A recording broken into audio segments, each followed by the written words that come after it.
Welcome to Tenor Tech, where I solve the problems you didn't even know you had. You start by ensuring Unity Hub and the exact editor version are installed, because mismatched versions break assets. Clone the GitHub repository now or open GitHub Desktop. Once done, set Unity project to use visible meta files and force text so source control sees scene and prefab links. Next, import the project into Unity by opening the cloned folder. Make sure Gitignore already excludes library and temp to avoid massive commits. Once the project is open, configure Git identity and enable Git LFS to handle large binary assets. This prevents repository bloat. Track common asset extensions and run Git LFS install, then Git LFS track for patterns like asterisk, PNG and asterisk, FBX.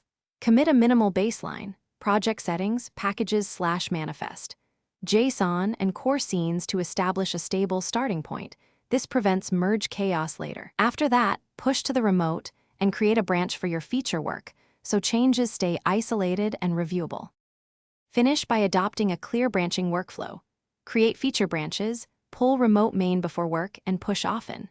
When conflicts arise, merge meta files first and use Unity YAML merge or Unity's smart merge to reconcile scenes and prefabs. This preserves references. If assets appear corrupted after a merge, revert the specific files to the last good commit or fetch LFS pointers and run Git LFS pull to restore binaries.